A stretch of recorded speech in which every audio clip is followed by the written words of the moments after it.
Hello students, स्वागत है एक बार आपका फिर से केमिस्ट्री क्लास में। केमिस्ट्री ट्यूटोरियल चैनल में सभी का हार्दिक स्वागत है। विद्यार्थियों, हम पढ़ रहे हैं चैप्टर नंबर 7 और जिसका नाम है P block elements. P block elements. पिछले टॉपिक में हम पढ़ चुके हैं पी ब्लॉक एलिमेंट्स क्या होते हैं, पी ब्लॉक तत्व क्या होते हैं, ये कौन से वर्ग में पाए जाते हैं, कौन से वर्ग से लेकर कहां तक जो है ना पी ब्लॉक एलिमेंट्स होते हैं, ये सब स्टडी कर चुके हैं। कॉन्फ़िगरेशन क्या होता है, इलेक्ट्रॉनिक की उपलब्धता क्या होती है। आज हम पढ़ेंगे पी ब्लॉक एलिमेंट्स के भौतिक गुणधर्म। भौतिक गुणधर्म, भौतिक गुणधर्म, फिजिकल प्रॉपर्टीज। देखिए, सबसे पहले भौतिक अवस्था की बात करते हैं। भौतिक अवस्था, विद्यार्थियों, पी ब्लॉक तत्वों की भौतिक अवस्था क्या है। इसमें आता है नाइट्रोजन, फास्फोरस, आर्सेनिक, एंटीमनी और बिस्मिथ, ये एलिमेंट्स आते हैं। तो विद्यार्थियों देखिए, नाइट्रोजन एक गैस है। नाइट्रोजन क्या है? गैस है। फास्फोरस मोम सदृश से ठोस है। मोम सदृश से ठोस, मोम के समान ठोस होता है। और अन्य एलिमेंट्स भी ठोस होते हैं। तो एकमात्र जो है ना इसमें गैसीय तत्व कौन सा है? नाइट्रोजन है। तो ये हो गई इनकी भौतिक अवस्था। नाइट्रोजन गैसीय, फास्फोरस मोम सदृश से ठोस होता है, बाकी अन्य ठोस होते हैं। तो ये हो गई भौतिक अवस्था। नेक्स्ट हम विद्यार्थियों पढ़ते हैं परमाणुकता। परमाणुकता, कौन से तत्वों में कितने परमाणु होते हैं, कितने वो तत्वों से जुड़ सकता है, अन्य अपने ही तत्वों से कितने से जुड़ सकता है। देखो, परमाणुकता हो गई, नाइट्रोजन की 2 परमाणुकता होती है, बिस्मिथ की भी 2 परमाणुकता होती है। तो नाइट्रोजन और बिस्मिथ होते हैं वो द्विपरमाणुक होते हैं। द्विपरमाणुक होते हैं, द्विपरमाणुक होते हैं। अन्य तत्वों की बात करते हैं, आर्सेनिक, एंटीमनी और फास्फोरस की बात करते हैं। इनकी परमाणुकता 4 होगी। तो ये बहुपरमाणुक होते हैं। बहुपरमाणुक कैसे होते हैं? बहुपरमाणुक होते हैं। तो पहला हमने देखा भौतिक अवस्था, दूसरा इनका परमाणुकता। नाइट्रोजन बिस्मिथ की 2 परमाणुकता होती है, अन्य तत्वों की 4 परमाणुकता होती है। तो इनको बोलते हैं बहुपरमाणुक और इनको बोलते हैं द्विपरमाणुक अणु बोलते हैं। क्या बोलते हैं? द्विपरमाणुक अणु। स्क्रीनशॉट ले लो इसका फटाफट और ध्यान से पढ़िए, ध्यान से नोट्स बनाइए। सबसे पहले भौतिक अवस्था, दूसरा परमाणुकता। सबने ले लिया स्क्रीनशॉट? स्क्रीनशॉट लीजिए फटाफट।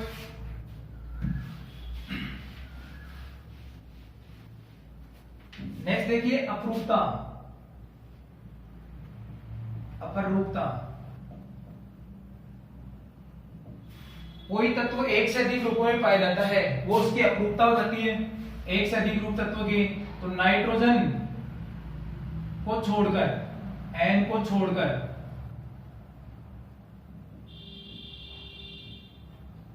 अन्य तत्व अपरूपता प्रदर्शित करते हैं। अपरूपता प्रदर्शित करते हैं। नाइट्रोजन के कोई रूप नहीं होते हैं, प्रदर्शित करते हैं। नाइट्रोजन को छोड़कर अन्य तत्व अपरूपता प्रदर्शित करते हैं, यानी एक से अधिक रूपों में पाए जाते हैं। तो ये अधातुओं का गुणधर्म होता है अपरूपता। जैसे फास्फोरस की बात करें, ये अपरूपता प्रदर्शित करता है। फास्फोरस, फास्फोरस के अपरूप देखो, एक तो होता है सफेद फास्फोरस। सफेद फास्फोरस, कौन सा फास्फोरस बोलते हैं? सफेद फास्फोरस। इसको पीला फास्फोरस भी कहते हैं, पीला फास्फोरस। एक आता है लाल फास्फोरस, लाल फास्फोरस। एक आता है काला फास्फोरस। तो ये हो गए फास्फोरस के अपरूप। तो नाइट्रोजन को छोड़कर अन्य तत्व क्या प्रदर्शित करते हैं विद्यार्थियों? अपरूपता प्रदर्शित करते हैं। स्क्रीनशॉट ले लो इसका, अपरूपता प्रदर्शित करते हैं। तो ये हो गए भौतिक गुणधर्म। नेक्स्ट हम बात करते हैं पी ब्लॉक तत्वों के रासायनिक गुणधर्म की बात करते हैं। रासायनिक गुणधर्म, केमिकल प्रॉपर्टी। सबसे पहले आता है ऑक्सीकरण अवस्था। ऑक्सीकरण अवस्था देखिए, इनका जो विन्यास होता है पी वर्ग 15 का वो होता है NH2NP3। हम पढ़ रहे थे वर्ग 15 के तत्व है, और वर्ग 15 में हम पढ़ रहे हैं भौतिक गुणधर्म पढ़ चुके हैं, रासायनिक गुणधर्म पढ़ रहे हैं और ऑक्सीकरण अवस्था।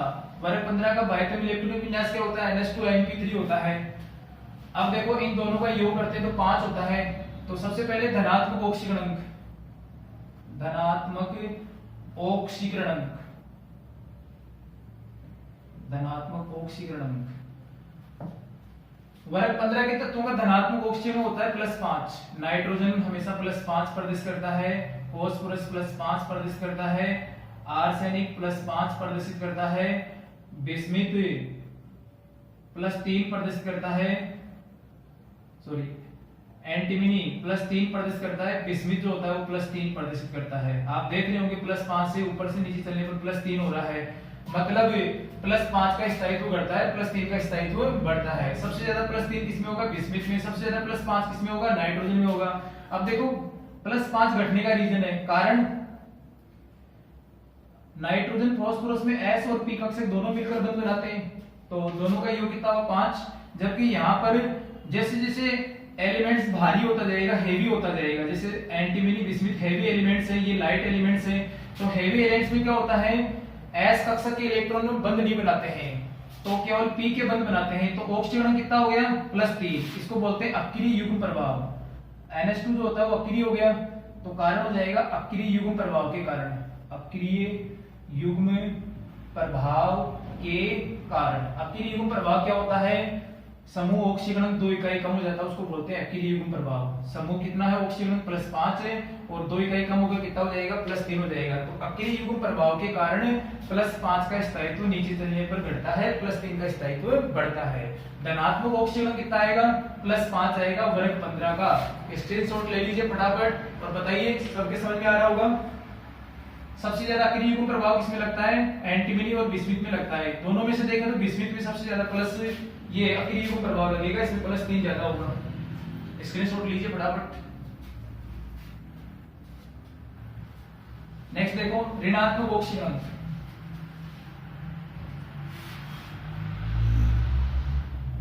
ऋणात्मक ऑक्सीकरण वर्ग 15 के तत्वों का जो बाह्यतम इलेक्ट्रॉनिक विन्यास होता है NH2NP3। NH2NP3 दोनों का योग करते हैं तो कितना आता है? 5 आता है। अष्टक पूरा करने के लिए, अष्टक पूर्ण करने के लिए ये 3 इलेक्ट्रॉन ग्रहण करते हैं। कितने इलेक्ट्रॉन ग्रहण करते हैं? 3 इलेक्ट्रॉन ग्रहण करते हैं। तो 3 इलेक्ट्रॉन ग्रहण करेंगे तो इनका ऋणात्मक ऑक्सीकरण होता है -3। -3 ऋणात्मक ऑक्सीकरण आ जाएगा। सबसे ज्यादा -3 किसमें होगा? सबसे अधिक -3 ऑक्सीकरण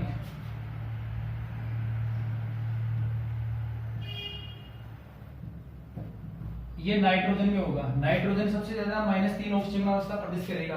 तो धनात्मक कितना हो गया? +3, और ऋणात्मक ऑक्सीजन कितना हो गया? -3 हो गया। क्यों हो गया? क्योंकि ये 3 इलेक्ट्रॉन ग्रहण करके अपना अष्टक पूरा करते हैं, तो इनका ऑक्सीजन -3 होगा और धनात्मक कितना होगा? +5 होगा विद्यार्थियों।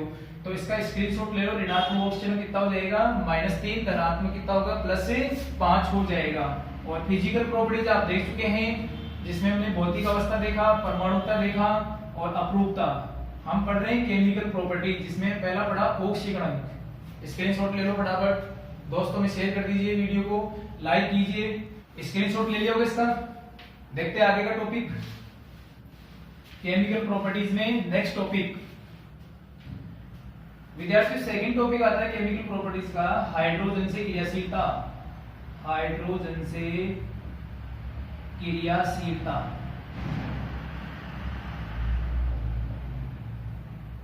सभी विद्यार्थी ध्यान से नोट्स बनाएंगे, पॉइंट टू पॉइंट इसको नोट्स करेंगे।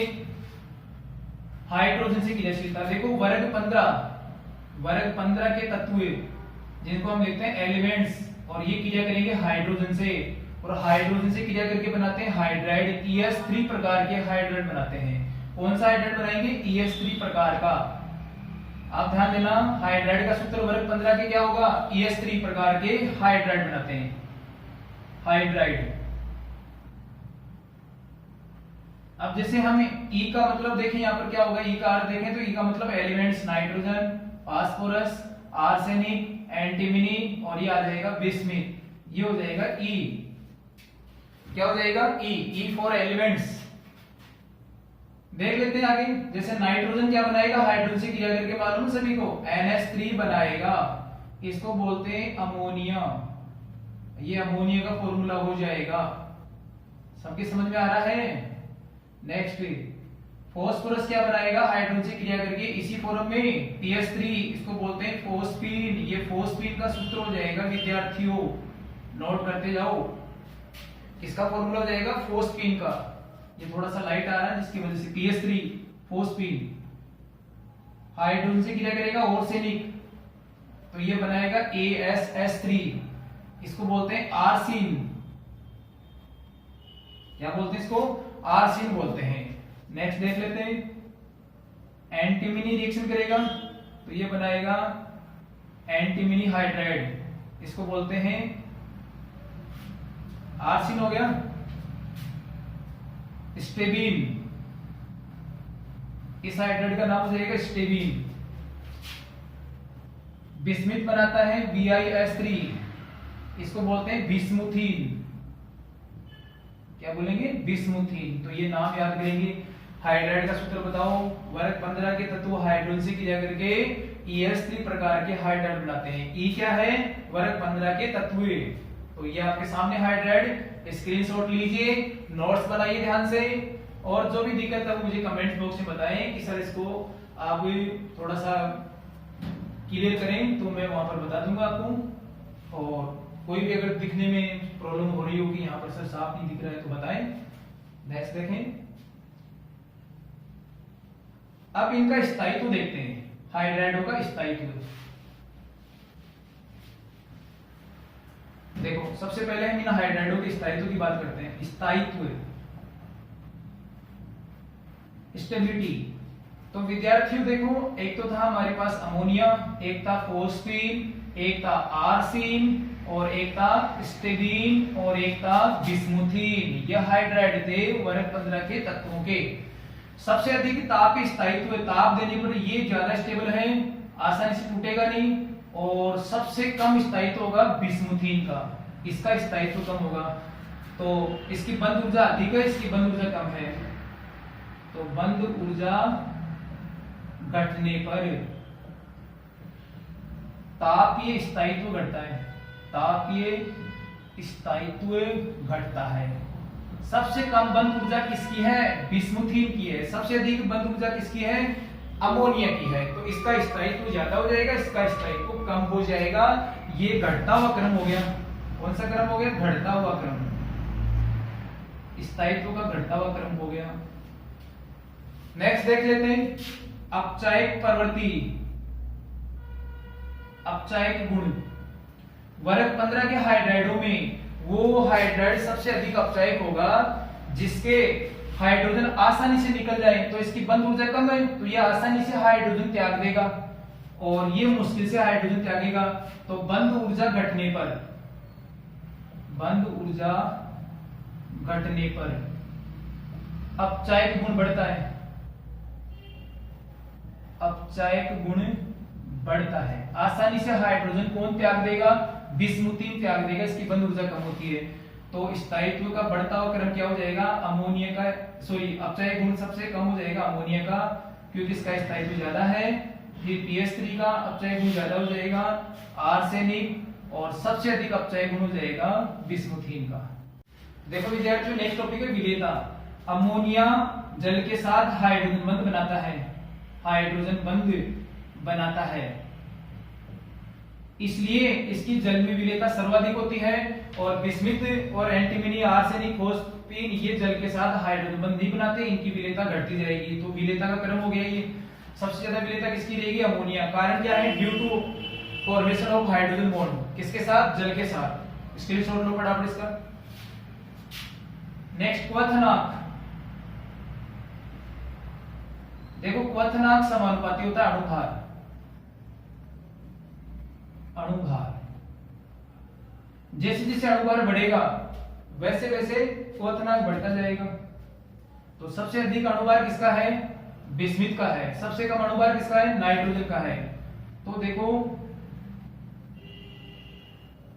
क्वथनांक का क्रम हो जाएगा PS3, AsS3, SbS3। अणुभार बढ़ने पर क्वथनांक बढ़ता जाएगा और अमोनिया का सबसे कम होगा, लेकिन सबसे कम नहीं होगा, सबसे ज्यादा होगा। इसका रीजन क्या है? देखो आप कहेंगे सर इसका अणुभार तो कम होता है नाइट्रोजन का, फिर भी इसका ज्यादा क्यों है? क्योंकि इसमें हाइड्रोजन बंद पाया जाता है, हाइड्रोजन बंद पाया जाता है, जिसकी वजह से अमोनिया का क्वथनांक फोस्फीन, आर्सेन, एंटीमनी, बिस्मिथ इन सबसे ज्यादा होता है due to hydrogen bond. Hydrogen bond की वजह से अमोनिया का क्वथनांक अणुभार कम होते हुए भी क्या है? इसका ज्यादा है। समझ गए क्या? तो जैसे जैसे अणुभार बढ़ता जाएगा वैसे वैसे क्वथनांक बढ़ेगा। तो सबसे ज्यादा क्वथनांक किसका होना है? बिस्मिथ का होना है, लेकिन अमोनिया का क्वथनांक इन सबसे ज्यादा रहेगा, जिसका रीजन है हाइड्रोजन बंद पाया जाता है इसमें। नोट करो, स्क्रीनशॉट लो फटाफट, शेयर कर दो दोस्तों में, लाइक कर दो। रेगुलर क्लास मिलती रहेगी।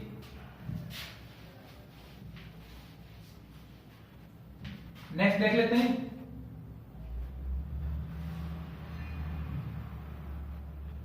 संरचना वर्ग 15 के हाइड्राइडों का सूत्र होता है ES3। तो इनकी स्ट्रक्चर हो जाएगी इस प्रकार की, 3 बॉन्ड बन गए हाइड्रोजन के साथ में, और एक आ जाएगा इनके तत्व के ऊपर आ जाएगा लोन पेयर। तत्व के ऊपर क्या आ जाएगा? Lone pair. तो ये स्ट्रक्चर होगी, इसको बोलते हैं पिरामिडीय। कैसे स्ट्रक्चर बोलते हैं? पिरामिडीय। और संकरण हो जाएगा बीच वाले तत्व का केंद्रीय परमाणु का, वो हो जाएगा sp3 संकरण। कौन सा संकरण? sp3। अब आपसे पूछे कि अमोनिया का स्ट्रक्चर बनाओ, तो आराम से आप बना सकते हैं। ये तो हो गया नाइट्रोजन और इससे 3 हाइड्रोजन जुड़ जाएंगे ऐसे, एक इधर आ जाएगा और यहाँ आ जाएगा अमोनिया के ऊपर, नाइट्रोजन के ऊपर आ जाएगा लोन पेयर। आकृति का नाम बताओ अमोनिया की कैसी हो जाएगी? पिरामिडीय। संकरण क्या हो जाएगा? नाइट्रोजन का sp3 क्या हो जाएगा? sp3। बंद कोण की बात करते हैं। बंद कोण कितना रहेगा? देखो बंद कोण की बात करें तो सबसे अधिक बंद कोण रहेगा अमोनिया में। बंद कोण सबसे अधिक किसमें रहेगा? अमोनिया में।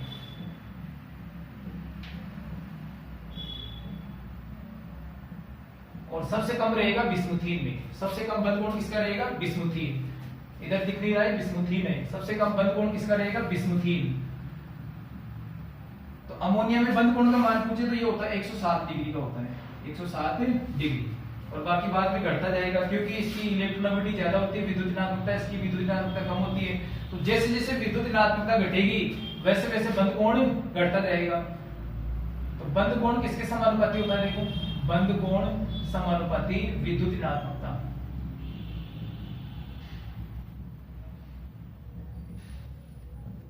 जैसे जैसे विद्युत ऋणात्मकता बढ़ेगी वैसे वैसे बंद कोण भी क्या होगा? बढ़ेगा। सबसे अधिक बंद कोण किसका रहेगा? अमोनिया का, क्योंकि नाइट्रोजन की विद्युत ऋणात्मकता ज्यादा है और बिस्मुथ की सबसे कम रहेगी। तो नाइट्रोजन का बंद कोण अमोनिया में कितना रहेगा? 107 डिग्री का रहेगा। कितना? 107 डिग्री। अमोनिया में बंद कोण का मान पूछे तो 107 डिग्री का रहेगा। संकरण पूछे तो sp3, आकृति पूछे तो पिरामिडीय। तो ये था हमारे पास में वर्ग 15 के तत्वों के जो हाइड्राइड है उनके गुणधर्म और सूत्र। नेक्स्ट देखते हैं थर्ड, ऑक्सीजन के प्रति क्रियाशीलता। ऑक्सीजन के प्रति क्रियाशीलता। ऑक्सीजन के प्रति क्रियाशीलता। देखिए वर्ग 15 के तत्वों की बात करते हैं। वर्ग 15 के तत्व एलिमेंट्स ई ऑक्सीजन से क्रिया करेंगे O2 से, तो ये बनाते हैं ऑक्साइड। क्या बनाएंगे? ऑक्साइड। ये 2 प्रकार के ऑक्साइड बनाते हैं। एक तो बनाते हैं ट्राई ऑक्साइड, E2O3 प्रकार के, इनको बोलते हैं ट्राई ऑक्साइड।